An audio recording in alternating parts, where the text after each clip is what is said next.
Hello everybody and welcome to our third review. We are talking about experimental designs in this session. So we'll be talking not about every single experimental design choice you can make, but specifically the ones that you'll be using in our class this semester. So we'll be talking about survey methods, but we'll also be talking about experiments. So how we gather groups, create conditions, and choose our topics. So let's get into it.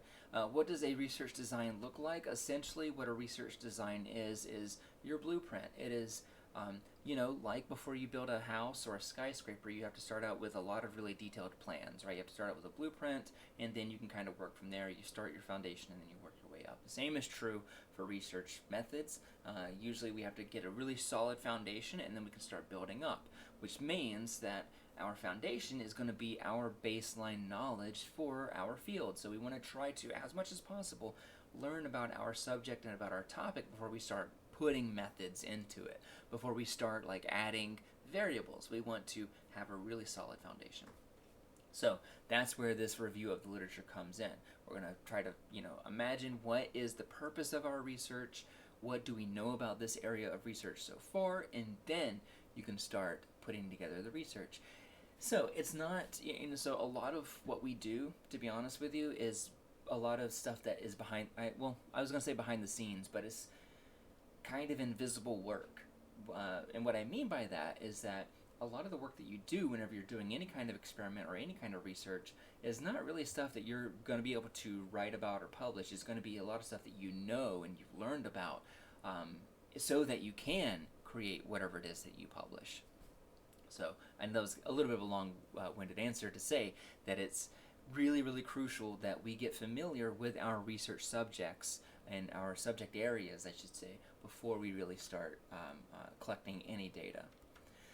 Alright, so what is the purpose of a research study? There are a couple of different things that we might want to do. We might want to describe variables, so if we are really interested in what, to think about a previous review, we're talking about people being shy, and we're talking about introverts.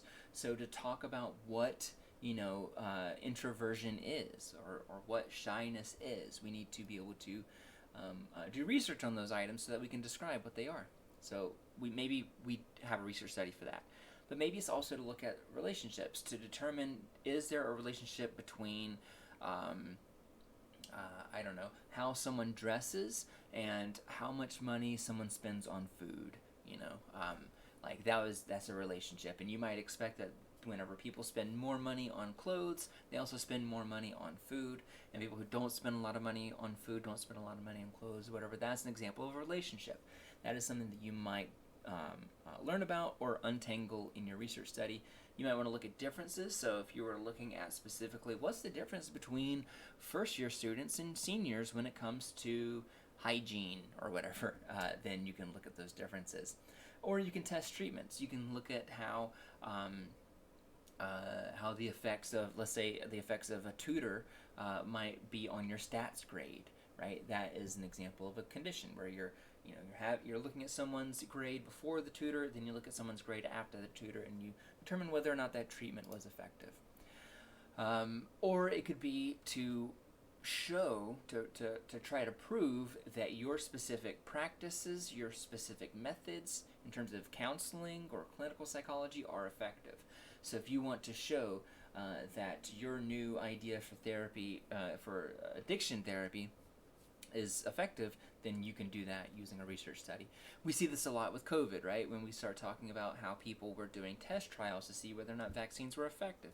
That was a research study, and that was to provide a base of evidence for the practice. Or it can be a combination of all of these things. So it doesn't have to just be one of these five. It can be a blend of them or a combination of them. So when we talk about quantitative research, and when we say quantitative, what that means is using numbers to be able to split and compare. So we're turning that behavior into something that we can measure and compare, just like we talked about in review number 2 when we were talking about operationalization. So these are the different kinds of quantitative research designs: descriptive, correlational, quasi-experimental, and experimental. The ones that we're going to be doing this semester are going to be correlational and experimental. So let's go ahead and get into correlational. Basically, correlational design is all about describing and examining relationships between one or more variables, almost always two variables, because if you get beyond two variables, then it gets very, very confusing how to talk about how those correlations work together.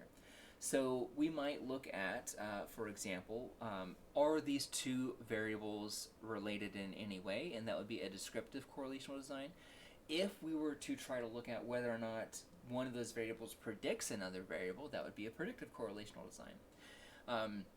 So the ones that we're going to be using this semester are going to be somewhere between these two, where we are going to probably lean more towards descriptive correlational design, where you and your group are going to say, okay, I think that sleep patterns are related to stress during the day. That's an example of a descriptive correlational design. Now, if you were going out and deciding, you know what, for our experiment, we predict that people who get more sleep are less stressed during the day, that would be a predictive correlational design. Very similar ways of collecting that data, but kind of different goals there. So some of the questions that you might get in a correlational design like this are going to be a lot of self-report questions, where people are going to respond usually to a number of questions that you ask them.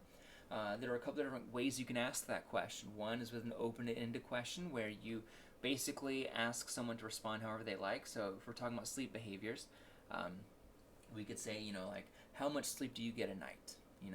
And then you let them type in 30 minutes or 7 hours or whatever. So the nice thing about that is that people can give you a lot of information, because somebody could say, like, well, on the weekends I get 10 hours, and on the weekdays I get 5 hours. So you can get a lot of information whenever you have it open-ended like that. But the downside of that is that sometimes it can be really hard to categorize that so you can compare. So for example, if someone does tell you, oh, I get 10 hours of sleep during the weekends and 5 hours during the weekdays, well, what does that mean, right? How do you categorize that? Is that somebody who gets a lot of sleep or somebody who doesn't get a lot of sleep? Which group would you put them in, So for that reason, it can be kind of difficult whenever you use these open-ended questions. And so for that reason, a lot of psychologists will choose forced choice or closed-ended questions. And basically, this is where you have a couple of different options to choose from, and they are going to select their choice there. So, you could ask, on a scale of 1 hour to 10 hours, how many hours of sleep a night do you get, and then they can select 1 through 10. Now, that is very easy to analyze, because you don't have to categorize things like we were talking about up here, but the downside of that is that it might reduce the validity of what you're studying, because that person who said, 10 hours and 5 hours, where do they fit in that, right? Maybe they decide to go with a 7 because they're just doing the math and they try to get the average. And so for that reason, it forces participants to maybe make a choice or respond in a way they would not have otherwise, which can reduce the validity of what we are studying. And just one of those things that we should, if we decide to use the forced choice, because it is easy to analyze, we should always be thinking about, like, okay, we need to make sure that we're going to have this happen, reducing the validity as much as possible. Other question formats, Likert scale, very, very popular in psychology, and this is essentially, on a scale of 1 to 5, can you tell me how much rest do you get a night in sleep, with 1 being not very much rest and 5 being a whole lot of rest, too much rest. So that would be a Likert scale. It's also easy to analyze, but the downside is that because you're using a scale of 1 to 5, maybe you could use a scale of 1 to 3, or 1 to 7, or 1 to 9, or 1 to 13. Who's to stop you from doing from 1 to 100, right? That's kind of an arbitrary scale, and so for that reason, that also reduces the validity of what we are studying a little bit too. And then finally, we have semantic differential, and semantic differential, is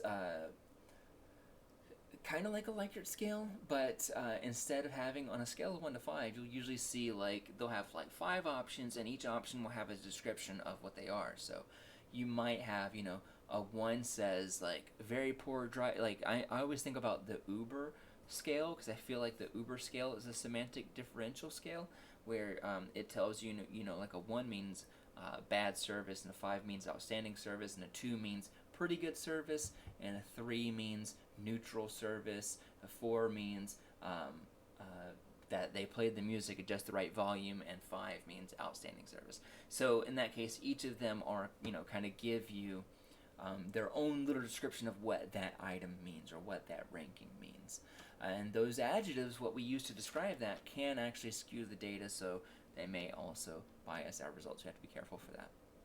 All right, so how do we administer these surveys? This is something that we're going to be thinking a lot about in the upcoming weeks as we're starting to prepare our experimental designs, our correlational designs, because what we want to think about is who is taking the survey and who are we accidentally or purposefully leaving out.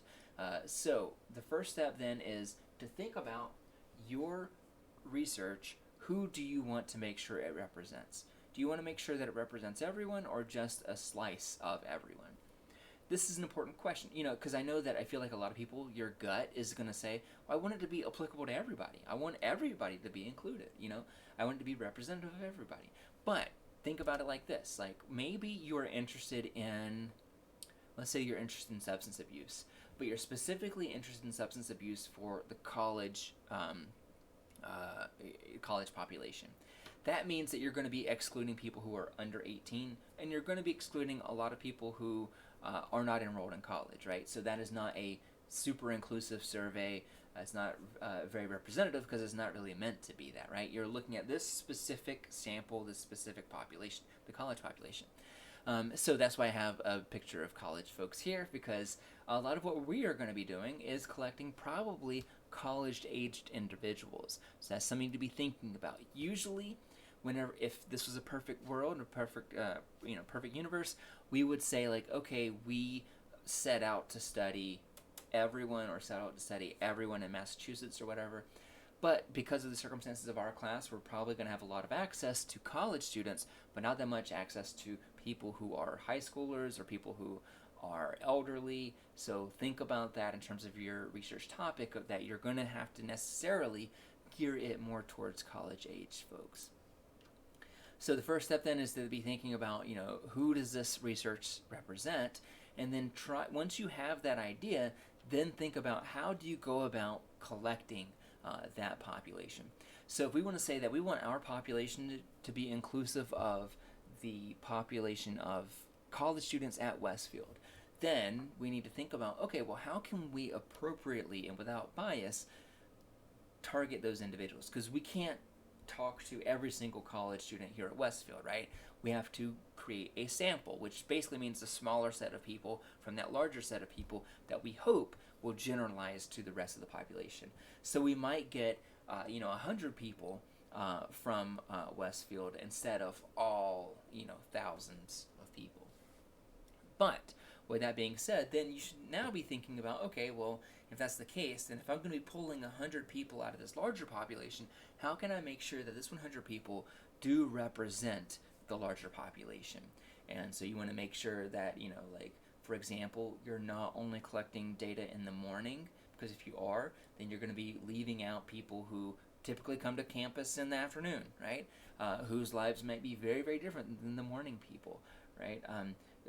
If you think about night classes, for example, night classes typically is because people work during the day, right? And so their lives and their behaviors are probably very different than the others. So you want to make sure that all those people are represented in this smaller sample size now. So once you identify the population, then it's your job to figure out how do you create that sample that is reflective of the larger whole. Another thing to be worried about is sampling bias, which is related to what we were just talking about here. So if we said that 100 participants come from a Psych 101 class, is that biased or unbiased? That's actually a biased sample because a lot of people in Psych 101, on one hand, they're going to be more interested in things like psychology, right? So they're already a little bit predispositioned to be interested in certain kinds of subject matters, but also probably going to be a lot of freshmen a lot of first year and second year students. Sorry, I have the hiccups. In that, and that's not going to be perfectly reflective of the whole Westfield population, right? So you should be thinking about that whenever you are doing that. Now that we are going to have a bias sample, right? Because we're probably going to be collecting a lot of college students that are psych majors, and so for that reason, we are definitely going to have a bias. So we just need to be aware of that and be conscious of that as we talk about our conclusions. So we can be thinking about, what is the best way to select 100 students at random that represent Westfield. Maybe you have a huge set of emails and you just choose randomly, 100 of those emails. That might be one way to do it. It probably wouldn't be a good idea to like wait outside the Ely library, and just taking the results of people who would stop and talk to you, because, there's a lot of people who don't come to campus or do classes online, or people who don't even make it that way, like CJ majors who mostly spend their time in Horace Mann, not going to be around the Ely library so much. All right. So as an example, and this is just kind of a quick kind of illustration of how we might do this, let's say that you're studying seasonal affective disorder. This is the idea, or this is the disorder where people, as the year cycles through, as the annual cycle moves through, repeats, that people tend to get sad and fall into more depressive types of behaviors in the fall and in the winter. People are more easily depressed in the winter than they are in the summer.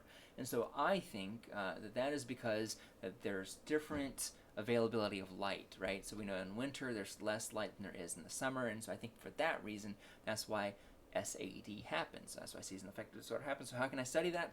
I'm going to go to the Westfield Dining Commons. I'm going to get 50 students, and I'm going to ask them to record their depression ratings, which is a self-report scale. So they're going to be saying how depressed they are, and then I'm going to have them report how often are they in natural light.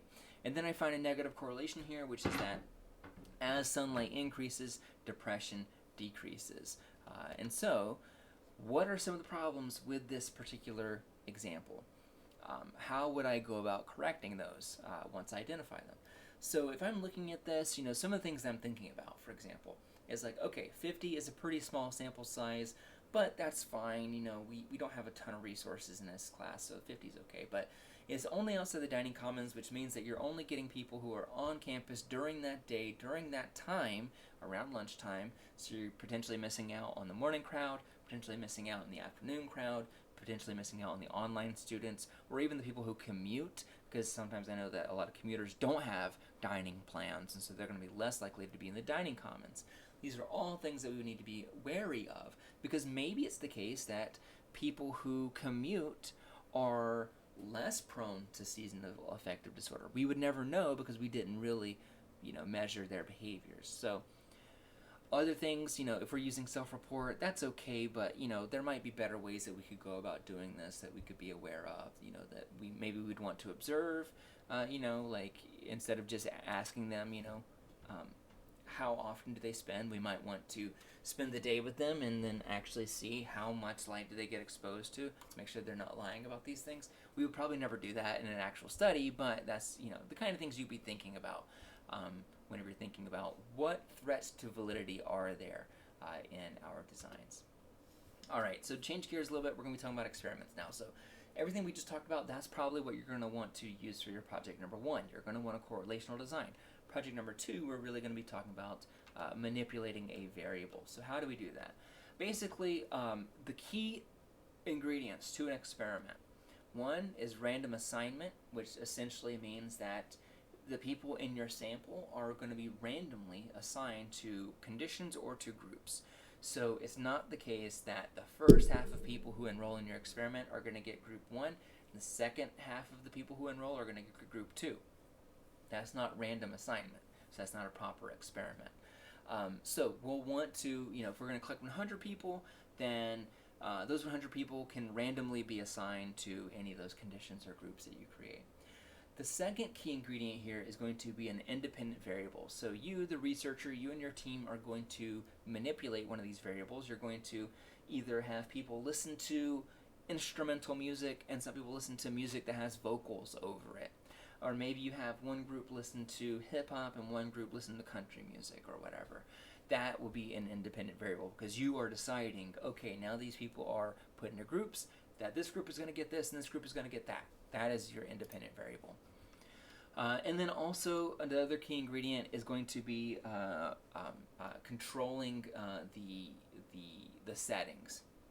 So basically you are going to make sure that everybody in both groups essentially get the same experience except for the independent variables that may be different between those groups. So for example, if I want to use the example of like half of your group is going to listen to hip hop, half of your group is going to listen to country music, then you want to make sure that both of those groups are going to get otherwise the exact same experiment, right? Because you don't want, if the country music group is in the experiment for a shorter period of time, that could potentially bias the results, right?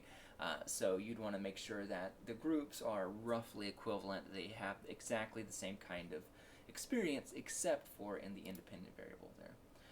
And then finally, we want to control the variance. So we want to say exactly what our sampling criteria are, so that way we can make sure that that there's not a lot of variance in our sampling criteria or in what our independent variable is. And what I mean by that is, if I know that half the group is gonna, if one group is gonna listen to hip hop, one group is gonna listen to country music, then I want to make sure that everybody in the hip hop group is listening to the same hip hop song, and not just any song from the genre of hip hop or any song from the genre of country music, right? Because we know that within those genres, there's a lot of variability in terms of what's good and bad, or what's long and what's short, what's fast and what's slow, and so on. All right.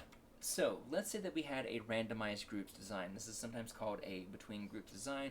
What this is essentially where you are going to have people where some people are going to get one treatment and then other people are going to get a different treatment. And usually you're going to have one group that's what's called an experimental group or a treatment group, and then one group that's a control group that doesn't really get that treatment.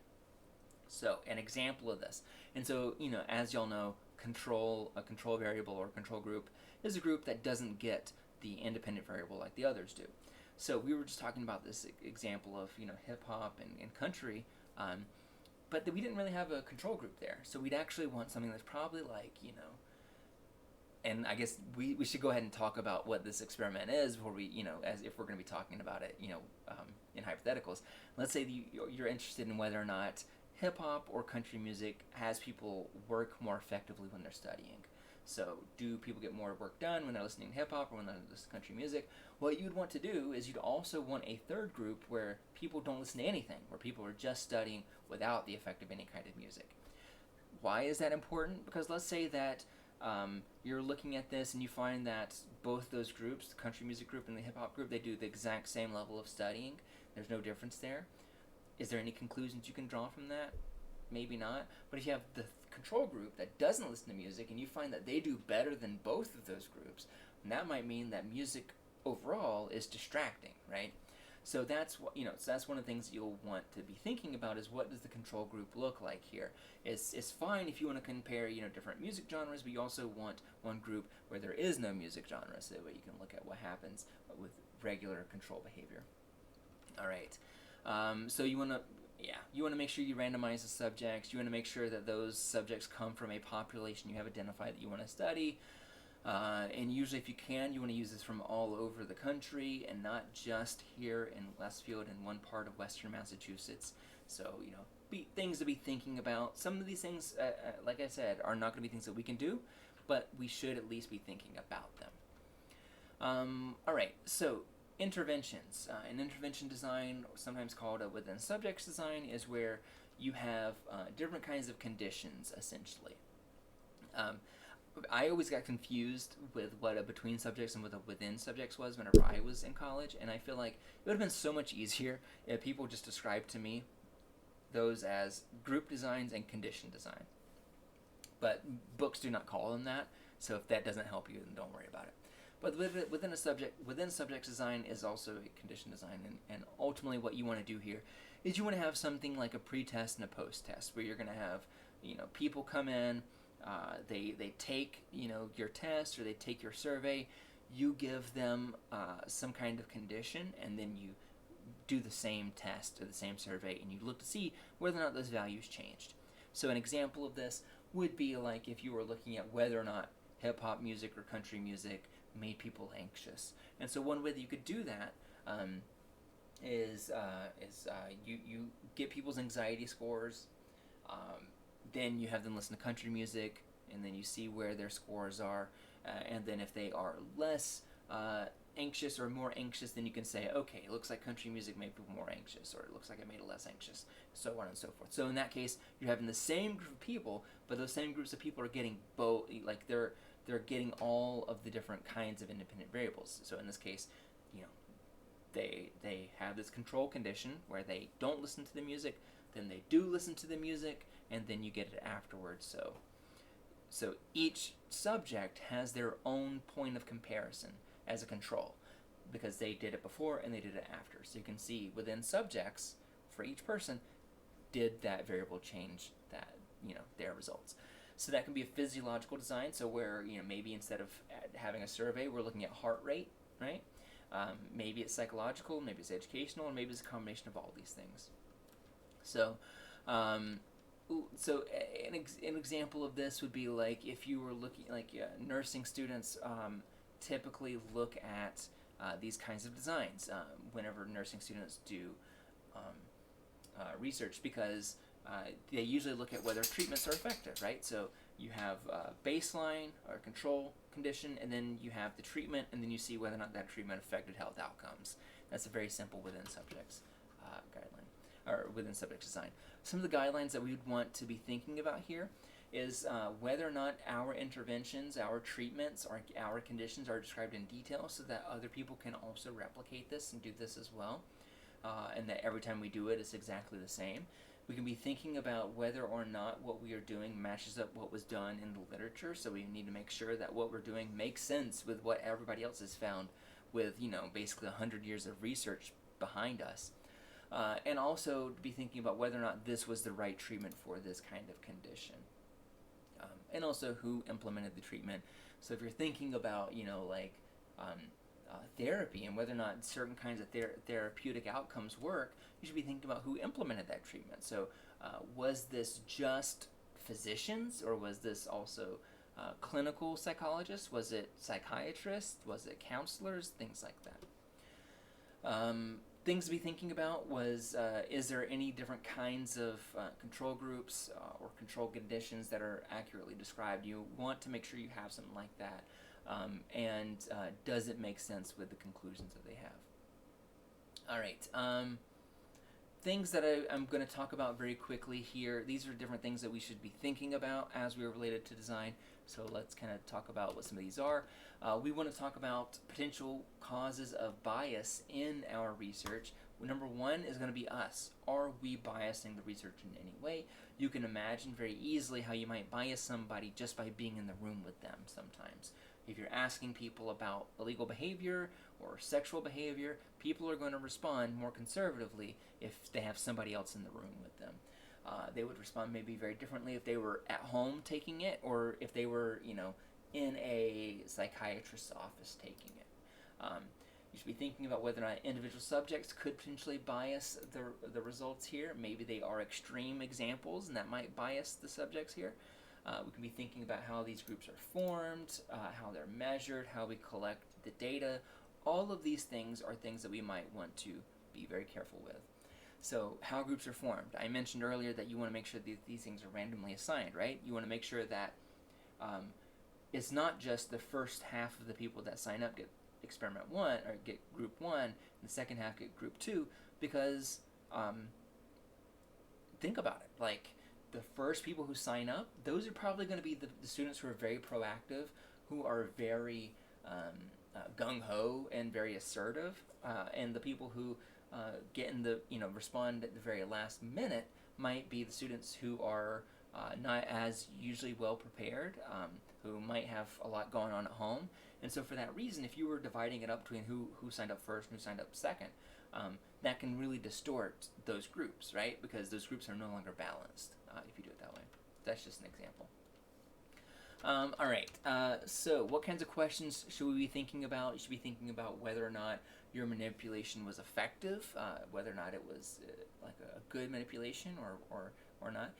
You can be thinking about, is there other ways that you could do this independent variable that would increase the validity of the findings, increase the validity of the conclusions that you were drawing. I'm trying to think if there's anything else here that I really, really want to talk about, because I know we're going a little bit long on time. This other thing I want us to be thinking about is there another reasonable explanation for the findings that we have?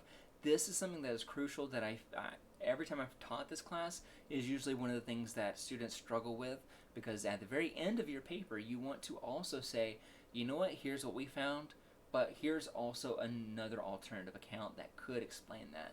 And so if there are alternative accounts, you want to also be thinking about that, if you can, before you start collecting your data, because that can be really helpful. All right, yeah, so that's pretty much it. When we meet back, which will be in person, we'll be talking about IRB and ethics. So we'll be talking about that in person. Thank you so much for hanging in there. We're almost done. We'll see you later.